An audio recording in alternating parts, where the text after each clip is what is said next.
ये कोविड में जनहित को लेके जो विपक्ष का दायित्व होता है उसमें लेकर हमारे कई साथी थे। उसमें मुझे आने का मेरी पेशी थी। मैंने कोर्ट के सामने पेश होकर अपनी उपस्थिति जारी की। किस मामले में पेशी थी? क्या मैंने कहा ना, जब कोविड का काल चल रहा था तब प्रशासन, शासन, सब परिस्थिति ऐसी जिसमें लोग अपने परिवार के हताहत हो रहे थे। ऑक्सीजन नहीं था, न थी हॉस्पिटल, न थे बेड।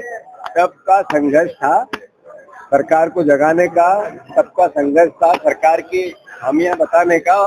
उसको लेकर कोर्ट ने हमें बुलाया है और हम आप उपस्थित हुए हैं। गिरफ्तारी वारंट भी जारी हुआ? मेरा नहीं हुआ। भैया, कल एक और वीडियो चिंटू चौकने का वायरल हुआ है जिसमें वो विवाद के समय अस्पताल के अंदर नजर आ रहे हैं। ऐसा है कि चिंटू चौकसे पर 307 लगी। ये क्यों लगी? ये इसलिए लगी कि उन्होंने जो 2000 करोड़ रुपए की चोरी हुई उसको उठाया। जो आम जनता का पैसा था, जो नगर निगम में भ्रष्टाचार की भेंट चढ़ा। कौन ने करप्शन किया? अधिकारियों ने। कौन ने करप्शन किया? MIC ने। कौन ने करप्शन किया? कौन ने करप्शन किया? करप्शन किया पार्षदों ने। और कौन पार्षद? जिनको जनता ने वोट दिया, अपना जनप्रतिनिधि बनाया। उनने जब चोरी की तो पूछा क्यों? इसलिए चिंटू चौकसे पर 307 लगेगी और जेल जाएगा।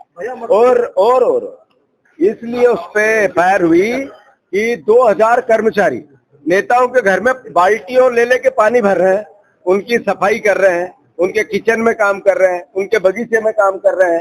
यही पार्षदों के, यही बीजेपी के नेताओं के। तो वो 2000 लोग इधर काम करते और तनख्वाह इंदौर शहर की जनता देती। भैया, ये उपचुनाव का, सावेर उपचुनाव का केस बना था जिसमें पेंशन ग्रुप पे चुनाव लड़ रहे थे और बबलू यादव करके कांग्रेस कार्यकर्ता को जिला बदरी कार्रवाई द्वेषपूर्ण तरीके से कर दी गई थी।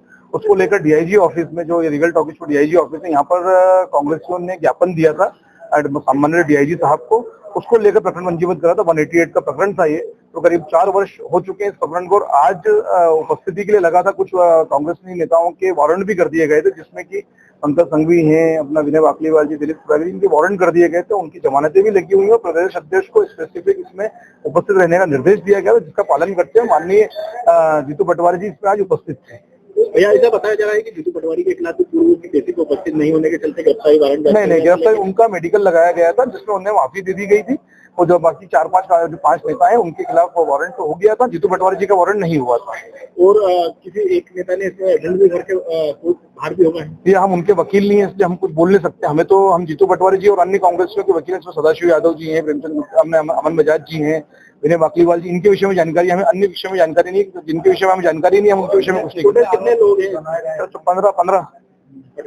15-16 हम लोग, जिसके 15-16 तो है भैया। 15-16 कांग्रेसियों के इसमें खिलाफ वो हैं।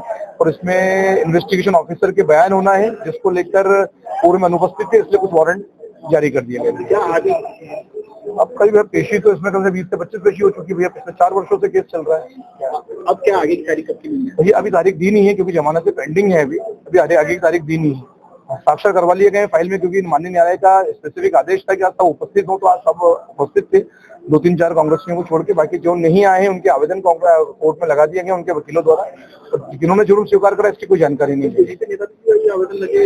हाँ भैया, जो पूर्व में कांग्रेस जी थे, वर्तमान में मालूम है कि भाजपा ही है वो। तो 2 पूर्व विधायक जी, उनके आवेदन भी लगाए, उनके वकील साहब हैं, उन लोगों ने आवेदन लगाया।